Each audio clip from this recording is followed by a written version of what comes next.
हर्षित landmark, सपनों का घर जैसा आप चाहते हैं हम बनाते हैं। 1, 2 एवं 3 BHK ready position flats. Call 9827321321। हम हैं सिंघानिया बिल्डकॉन।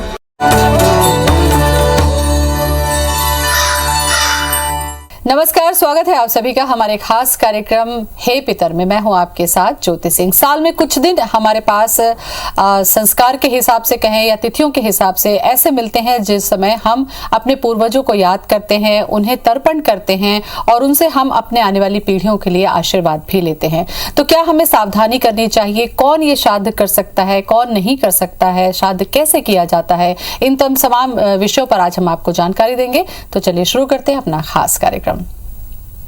और उस पर चर्चा करने के लिए आज हमारे साथ स्टूडियो में मौजूद हैं ज्योतिषाचार्य डॉक्टर दत्तात्रेय भोसगरे। दत्तात्रेय जी, बहुत बहुत स्वागत है आपका। नमस्कार। दत्तात्रेय जी, पितृपक्ष शुरू होता है 15 दिन का। ये पक्ष चूंकि पक्ष यानी कि 15 दिन का होता है जिसमें हम अपने पितरों को यानी कि जो अब इस दुनिया में नहीं है उन्हें हम याद करते हैं। वास्तव में श्राद्ध क्या है और पितृपक्ष क्यों मनाया जाता है?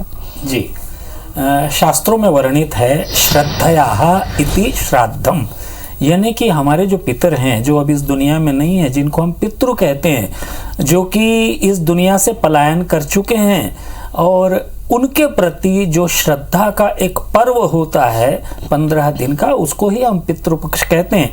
हम अपने पितरों के प्रति अपनी श्रद्धा व्यक्त करते हैं। ऐसा नहीं कि जीवित रहते तक ही उनके प्रति श्रद्धा है। हम ये मान के चलते हैं कि चाहे वो 1 पीढ़ी के हों, चाहे वो 2 पीढ़ी के हों, चाहे वो 3 पीढ़ी के हों, सभी पितरों को हम अपनी श्रद्धा व्यक्त करते हैं। उनके प्रति अपना जो भी हम उनसे अपेक्षाएं रखते हैं कि वो हमारे प्रति अपना आशीर्वाद इत्यादि बनाए रखें, उन सभी को प्राप्त करने के लिए निश्चित रूप से ये 15 दिन होते हैं। सबसे महत्वपूर्ण तथ्य ये है कि पितर होते क्या हैं। पितर जो हैं वो हमारे और देवों के मध्य सेतु का कार्य करते हैं। एक तरह का ब्रिज होता है। हमारी जो भी याचनाएं होती हैं, हमारी जो भी कामनाएं होती हैं, वो सभी हमको यदि देवों तक पहुंचानी है तो देवों और हमारे मध्य एक सेतु का यदि कार्य कोई करते हैं तो वो हमारे पितृ करते हैं। इसलिए ये 15 दिन हम उनको समर्पित करते हैं। बिल्कुल।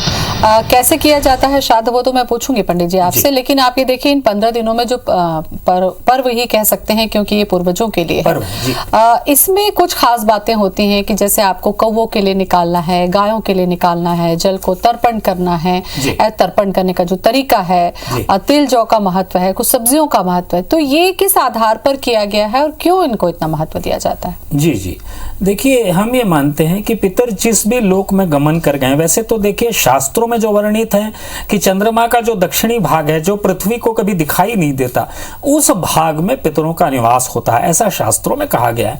लेकिन हम अपने पितरों को जीवित रहते तक तो जो कुछ पहुंचा सकते थे वो हमने पहुंचाया, वो हमने उनको अर्पित किया, सब कुछ किया। लेकिन जब वो इस दुनिया में नहीं है, जब दूसरे लोक में गमन कर गए हैं, तो उसके बाद उनके प्रति जो भी श्रद्धा है, उनको जो भी हमको पहुंचाना है, वो सब हम इन 15 दिनों में वर्ष भर के लिए पहुंचा देते हैं। तो उसके लिए सबसे पहले मैं आपको बता दूं कि कौवे का क्या महत्व होता है। कौवा जो है शास्त्रों में दिया गया है, कुछ कथाएं भी हैं कि इंद्र के पुत्र जयंत जो हैं, उन्होंने एक बार कौवे का रूप धारण किया और कौवे का रूप धारण करके वो गमन कर रहे थे। तो त्रेता युग में उनके सामने अचानक सीता जी आ गई और उनकी चोंच जो है वो जाकर सीता जी को लग गई। इससे राम भगवान कुपित हुए और उन्होंने इंद्र के ऊपर तीर चला दिया। तो तीर चलाया तो उससे उनका आंख जो है वो क्षतिग्रस्त हो गया।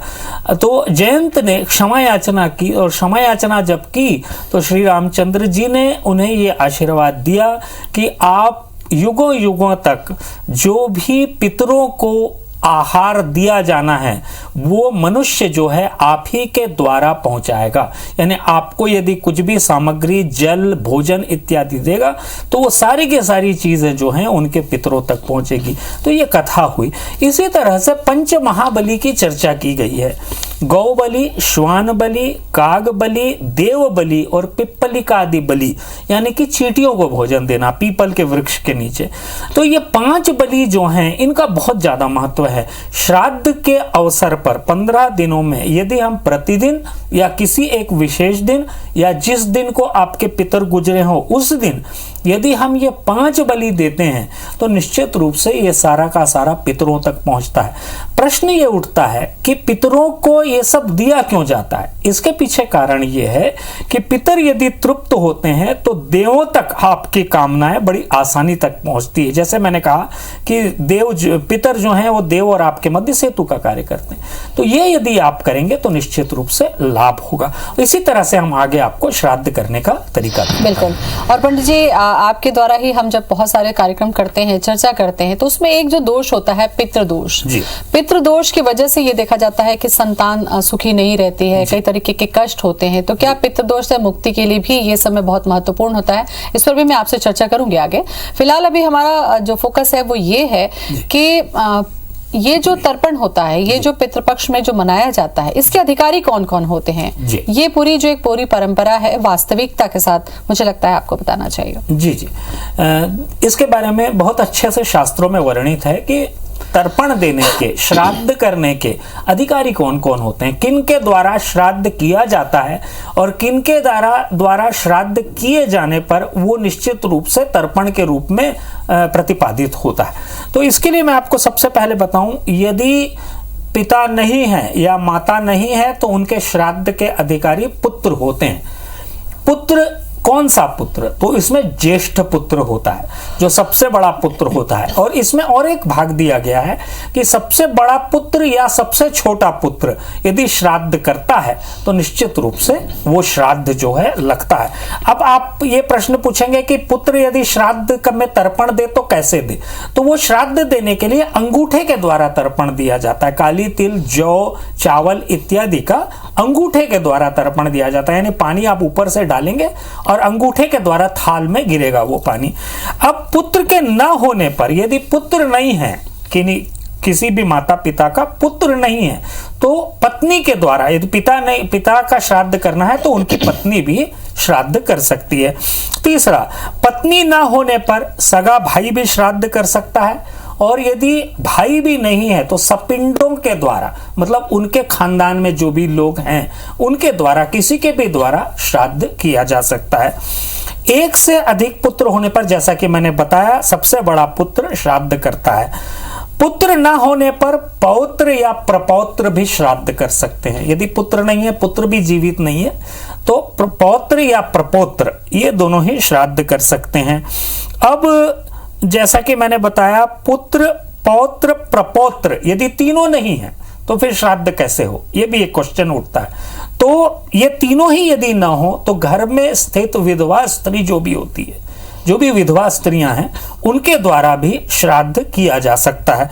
अब पत्नी का श्राद्ध कब हो सकता है? जब उनका पुत्र ना हो, तब पत्नी का श्राद्ध पति जो है वो कर सकता है।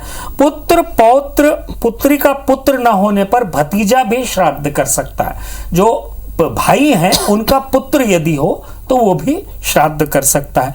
गोद में लिया गया पुत्र भी श्राद्ध का अधिकारी होता है। और यदि ये सारे कोई ना हो तो राजा जो है, जिनके अधीन आप रहते हैं, वो अपने धन से श्राद्ध करने का अधिकारी होता है। इस तरह से मैंने आपको बताया कि श्राद्ध करने के अधिकारी कौन कौन हैं। तो ये इस नियम के अनुसार यदि श्राद्ध करेंगे तो निश्चित रूप से इसका प्रतिफल आपको और आपके के पूरे परिवार को मिलेगा। पंडित जी, ये तो आपने बताया कि कौन अधिकारी होते हैं, लेकिन कई जगह ये भी कहा जाता है कि जो बेटियां होती हैं वो श्राद्ध नहीं कर सकती हैं। मान लीजिए किसी के पुत्र है ही नहीं, केवल बेटियां ही हैं, और बेटियां शादी होकर फिर दूसरे घर चली जाती हैं, ये भी परंपरा है हमारी। तो ऐसे में फिर उन माता पिताओं का जो श्राद्ध होगा, क्या वो बेटियां विवाह के बाद कर सकती हैं? इसके लिए क्या विकल्प है? जी, बहुत अच्छा प्रश्न है। देखिए, मैं आपको एक बात बताऊं, जिनके पुत्र नहीं है और कोई भी नहीं है, बेटियों की शादी हो चुकी है, बेटियों का विवाह हो चुका है, तो दामाद जो है वो श्राद्ध का अधिकारी होता है, यानी कि पुत्री का पति जो है वो श्राद्ध कर सकता है। तो किसी भी तरह से संदेह मने रहे, यदि श्राद्ध करना है तो पुत्री का पति भी श्राद्ध कर सकता है। बिल्कुल। और इसी से जुड़ा एक और सवाल पंडित जी कि अगर किसी की संतान ही नहीं है और वो इस दुनिया से जा चुके हैं तो उनके मोक्ष का, क्योंकि ये कहा जाता है ना कि जब तक आप पितृ नहीं मनाते हैं, पितरों को पितरों में नहीं मिलाते हैं तो मोक्ष का रास्ता नहीं खुलता, फिर उनके गति के लिए क्या करना चाहिए, कौन क्या कर सकता है? जी, यदि कोई भी नहीं है श्राद्ध करने वाला तो सपिंड के लोग श्राद्ध कर सकते हैं, यानी कि उनके खानदान में उनके पूरे के पूरे भाई बहनों में इत्यादियों में या दूर के रिश्ते में कोई भी रक्त संबंध में है तो वो श्राद्ध कर सकते हैं।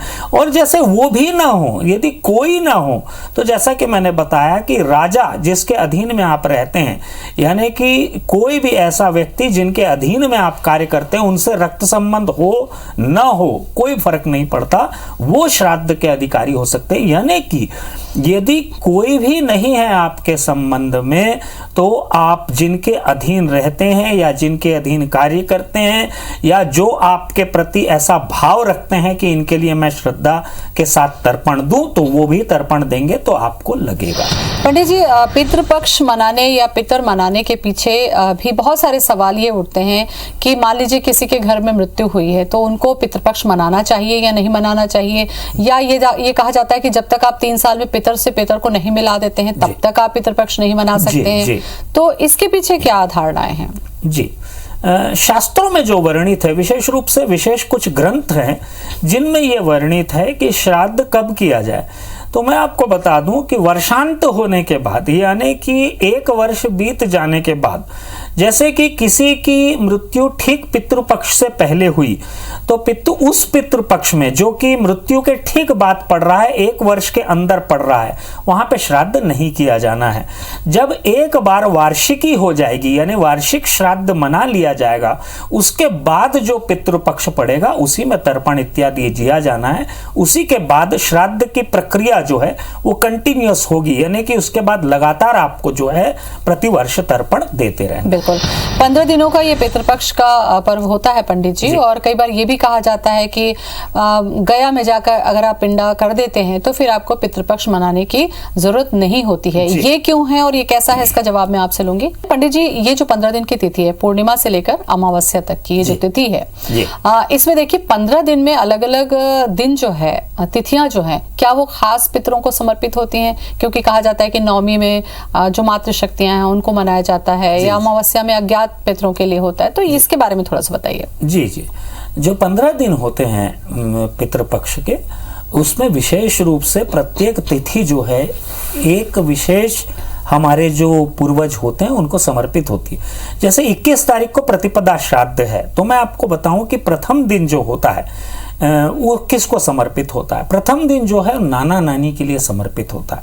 यदि आप प्रथम दिन का श्राद्ध करना चाहते हैं तो वैसे तो यदि इस तिथि को आपके कोई भी पूर्वज गुजरे हैं तो उनको तो देना ही है श्राद्ध, लेकिन विशेष रूप से जैसे नाना नानी गुजरे हैं और उनका तिथि याद नहीं है, स्मरण में नहीं है, तो प्रथम दिन जो है वो नाना नानी का श्राद्ध किया जाने का प्रावधान है, ऐसा शास्त्रों में कहा गया है। अब मैं आपको बताऊं, पंचमी श्राद्ध बहुत महत्वपूर्ण होता है। पंचमी श्राद्ध जो है ये अविवाहित अवस्था में जिनकी मृत्यु हुई है, जो विवाह नहीं हुआ, कुंवारा अवस्था में जिनकी मृत्यु हो गई है, उनको यदि आप श्राद्ध अर्पित करना चाहते हैं, तर्पण अर्पित करना चाहते हैं, तो पंचमी का श्राद्ध होता है, ये 26 तारीख को है। तो 26 तारीख को यदि आप श्राद्ध करेंगे तो उन लोग के लिए करेंगे जो अविवाहित अवस्था में ही गुजर गए हैं, उनके लिए यदि श्राद्ध करना है तो पंचमी श्राद्ध 26 तारीख को आप अर्पित करेंगे। और उसी तरह से 30 तारीख को नवमी श्राद्ध है। नवमी श्राद्ध मातामह श्राद्ध कहा जाता है, जो मातृशक्तियों के लिए, जैसा कि मैडम ने कहा, मातृशक्तियों के लिए अर्पित होता है। तो यदि मातृशक्तियों को आपको तर्पण देना है तो 30 तारीख को नवमी श्राद्ध के लिए, श्राद्ध के दिन ये जो है आप तर्पण दे सकते हैं। इस दिन कोई भी ज्ञात अज्ञात आपके कुल की महिलाएं हैं, उनको यदि आप तर्पण देना चाहते हैं तो नाम लेके उनका तर्पण दे सकते हैं मातामह श्राद्ध के दिन। 2 अक्टूबर को एकादशी और 2 अक्टूबर को आपका एकादशी व 3 तारीख को द्वादशी श्राद्ध है। इस दिन जो है जिन्होंने सन्यास ले लिया है उनके लिए श्राद्ध करने का प्रावधान होता है। जो सन्यासी हो चुके थे उनका यदि आपको श्राद्ध करना है तो इस दिन कर सकते हैं। 4 अक्टूबर को त्रयोदशी और 5 अक्टूबर को चतुर्दशी श्राद्ध, ये जो उन के लिए अर्पित है जिनकी अकाल मृत्यु हुई है, जिनको किसी तरह से दुर्घटना, हत्या, आत्महत्या के द्वारा जिनकी मृत्यु हुई है, उनको यदि श्राद्ध करना है आपको तो चतुर्दशी श्राद्ध जो है वो उनके लिए समर्पित है, तो उस दिन उनका श्राद्ध करें। और 6 तारीख को जो है सर्व पितृ मोक्ष अमावस्या होगी। इस दिन ज्ञात अज्ञात सभी पितरों को तर्पण दिया जा सकता है। आपके कुल के यदि पिछले 6वीं 7वीं पीढ़ी तक भी यदि आप तर्पण देना चाहें तो इस दिन सर्व पितृ मोक्ष अमावस्या के दिन यदि आप तर्पण देंगे 11 बजे से लेके 1 बजे के मध्य यदि आप तर्पण देंगे तो निश्चित रूप से स्वीकारोक्ति होगी और इसका लाभ पूरी की पूरी पीढ़ी को मिलेगा। बिल्कुल पंडित जी, ये विस्तार से आपने बताया कि किस दिन कौन सी तिथि है और किसे किया जा सकता है। पितृ तर्पण करने का मुझे लगता है सामग्री और सही तरीका जो है एक बार हमारे दर्शकों को जरूर बता दीजिए। हालांकि जो पितृ करते हैं उन्हें तो पता ही होता है, लेकिन फिर भी हमें लगता है कि ये जानकारी होनी चाहिए। जी, पितरों को जब भी तर्पण दें तो विशेष रूप से जो भी सामग्री होती है, सबसे पहले तो एक कलश लीजिए, लोटा लीजिए, अपने आचमन के लिए चम्मच लीजिए, थाल लीजिए, सब तांबे की हो तो ज्यादा अच्छा है, चांदी का भी यूज कर सकते हैं आप। तांबे का कलश, कांसे का भी ले सकते हैं, कांसे का पात्र ले सकते हैं, कलश, थाल इत्यादि ले लें। कुशा ले लें, कुशा पवित्री के लिए उपयोग में आता है, जो कि आपको ये वाली उंगली में धारण करना है। पवित्री धारण कर लें। पवित्री धारण करने के पश्चात जो है तर्पण जो है कि ये दिया जाता है। चावल का महत्व है इसमें, तिल का महत्व है इसमें, काली तिल और जौ का है इसमें महत्व। और यदि ये सभी की सभी सामग्री आप लेकर यदि विधि विधान के साथ तर्पण देंगे तो निश्चित रूप से ये सारी की सारी चीजें जो हैं इसमें आपको सव्य और अपसव्य कहा जाता है।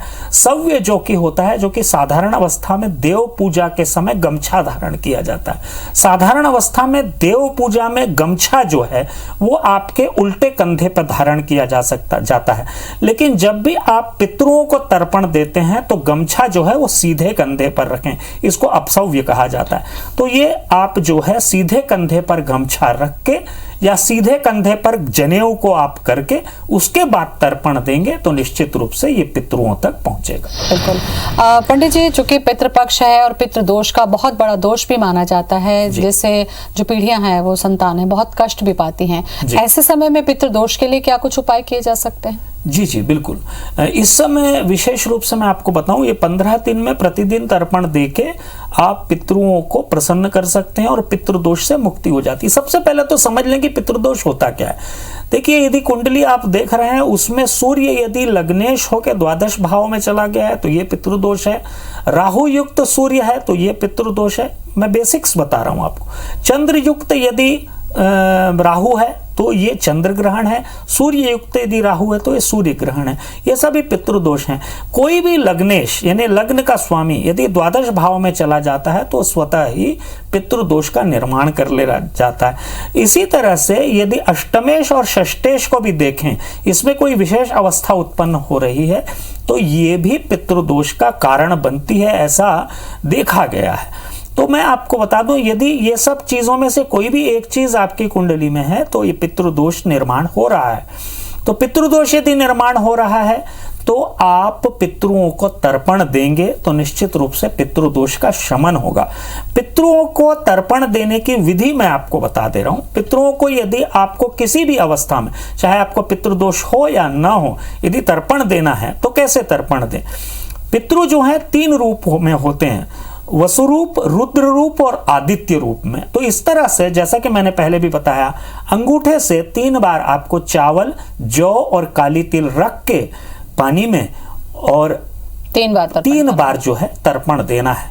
वसुदेवताभ्यो नमः पितृ तर्पयामि तर्पयामि तर्पयामि, आदित्य देवताभ्यो नमः पितृ तर्पयामि तर्पयामि तर्पयामि, और वसुदेवताभ्यो नमः पितृ तर्पयामि तर्पयामि तर्पयामि। ऐसे करके 3 बार यदि तर्पण आप देंगे तो आप देखेंगे कि पितृदोष का आपकी जीवन से शमन हो जाएगा। लगातार इसको करते रहें, निश्चित रूप से लाभ। बिल्कुल पंडित जी, ये इसलिए मैंने पूछा था कि पितृदोष के बारे में हम बहुत सारी चर्चा करते हैं, लेकिन मान लीजिए किसी को ये पता ही नहीं है कि उनको कुंडली की जानकारी नहीं है, तो पितृदोष के क्या कुछ खास ऐसे लक्षण होते हैं जिन्हें देखकर हमें एक बार सोचना चाहिए कि कहीं हमें पितृदोष तो नहीं है? जी जी, बहुत अच्छा प्रश्न है। देखिए, मैं आपको एक बात बताऊं, यदि जीवन में लगातार आपको कष्ट आते चले जा रहे हैं, परिवार में लगातार मृत्यु हो रही है, परिवार में लोग लगातार अस्वस्थ हैं, किसी ऐसे रोग से ग्रसित हैं 2 या 3 लोग घर में, जो कि असाध्य रोग है, ठीक नहीं हो पा रहा है, घर में क्लेश है, क्लेश का नाश नहीं हो रहा है, घर में लोगों के बीच में सामंजस्य का अभाव है, आपका घर जो है लगातार क्षरण होता जा रहा है, आप घर की व्यवस्था नहीं कर पा रहे हैं, ये सारे के सारे दोष जो हैं इस बात को परिलक्षित कर देते हैं विशेष रूप से, लाक्षणिक रूप से, कि आपके घर में 1, 2 या 3 लोगों को पितृदोष है। तो यदि ऐसा दिख जाए तो पितृदोष का शमन आवश्यक हो जाता है। बिल्कुल। तो पंडित जी से मैंने ये सवाल इसलिए पूछा था क्योंकि लोग लगातार कष्ट उठा रहे होते हैं और कई बार उन्हें अपनी कुंडली की स्थिति पता नहीं होती है, और अगर ऐसा है तो ये 15 दिन आपके लिए बहुत खास है, क्योंकि आप इसमें तर्पण करके अपने इस पितृदोष से मुक्ति भी पा सकते हैं। पंडित जी, एक महत्वपूर्ण सवाल ये कहा जाता है, क्योंकि आज के समय में कोई 13वीं तक या वार्षिक श्राद्ध तक रुकता नहीं है, किसी के घर में शुभ काम है, नए काम की शुरुआत करनी है, तो ये व्यवस्था की गई है कि 3रे दिन, 5वें दिन या 11वें दिन के बाद में पिंडा गया में जाके कर दिया जाता है, उसके बाद आपको श्राद्ध नहीं मनाना पड़ता है। तो ये क्या है वास्तव में, और ये सही तरीका क्या है, कब करना चाहिए? जी जी, देखिए, वैसे तो शास्त्रों में बहुत सारी विधियां बताई गई हैं अलग अलग ढंग से। 10वां, 12वां और 13वां, 3 तरह, तीनों में श्राद्ध किया जाता है। 10वें दिन, 12वें दिन और 13वें दिन। यदि इन तीनों दिनों में आप श्राद्ध करते हैं तो विशेष रूप से लाभ होता है। लेकिन यदि गया जाके श्राद्ध करने की बात है, शास्त्रों में बताया गया है कि यदि गया में जाके भौगोलिक स्थिति से और चुंबकीय विकिरणों की स्थिति से, गया एक ऐसा स्थान है जहां से जो है यदि आप तर्पण देते हैं तो ऐसा शास्त्रों में बताया गया है कि जीवन भर के लिए पितरुओं को किसी भी तरह के तर्पण से मुक्ति मिल जाती है। जिनका गया में आपने श्राद्ध कर दिया है उनका किसी भी तरह से पुनः श्राद्ध करने की आवश्यकता नहीं है, ऐसा शास्त्रों में बताया गया है, क्योंकि उनका बार बार आह्वान नहीं किया जा सकता। तो यदि आपने गया में श्राद्ध कर दिया, जैसा कि 3रे दिन, 5वें दिन और 6वें दिन इसका प्रावधान होता है, लेकिन यह तिथियों के अनुसार होता है। यदि मृत्यु के बाद ऐसी तिथि पड़ रही है, जिसमें ये एक विस्तृत चैप्टर है कि यदि 3रे दिन, 5वें दिन और 6वें दिन ऐसी तिथियां पड़ रही हैं जिसमें श्राद्ध करना संभाव्य है, तो ऐसी अवस्था में गया में जाके श्राद्ध किया जा सकता है। और गया में एक बार श्राद्ध यदि आपने कर दिया तो पुनः श्राद्ध की आवश्यकता नहीं होती है। इसलिए विशेष रूप से सभी को इस बात का ध्यान रखना चाहिए कि यदि गया में श्राद्ध करना है तो उपयुक्त तिथि देखकर किसी अच्छे ज्योतिष या ब्राह्मण से सलाह लेकर यदि इस क्रिया को करें तो निश्चित रूप से लाभ मिलेगा। बिल्कुल। और जिन्होंने पंडित जी अभी गया जाके श्राद्ध नहीं किया है उनके लिए ये 15 दिन बहुत महत्वपूर्ण है कि आप इसी तर्पण के बहाने अपने पूर्वजों को याद करें, उनका आशीर्वाद प्राप्त करें। बहुत बहुत धन्यवाद पंडित जी। नमस्कार।